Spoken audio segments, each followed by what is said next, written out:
South Dakota lawmakers have introduced legislation that would ban doctors from performing gender-affirming surgeries on minors, which is not a thing, outside of, babies that are born intersex, that are born with genitals for both sexes, which is very, very rare. But, I mean, that's pretty much it.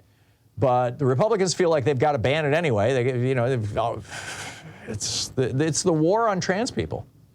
It's the war right across the spectrum. It's the war on gay men, on lesbians, on trans people.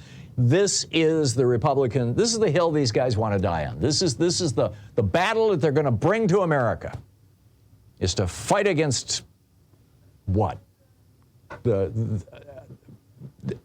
Here's how it works. This is what bullies do. They look for the smallest minorities. They look for the people who are least likely to have the means or the ability to fight back, the people who are most easily demonized, and they pick on them. They villainize them. They go after them.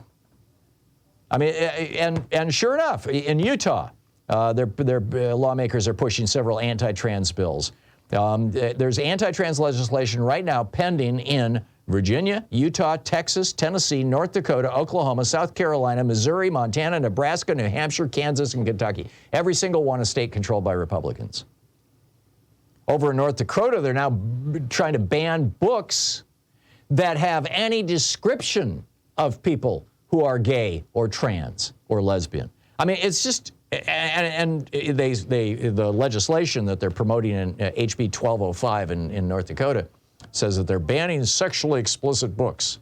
Well, their definition of sexually explicit portrays a character who is homosexual. Really? I mean, they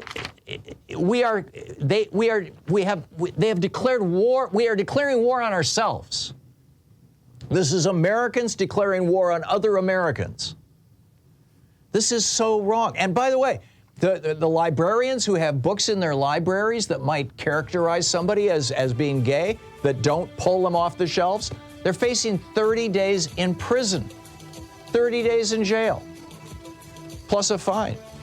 A librarian, for God's sake.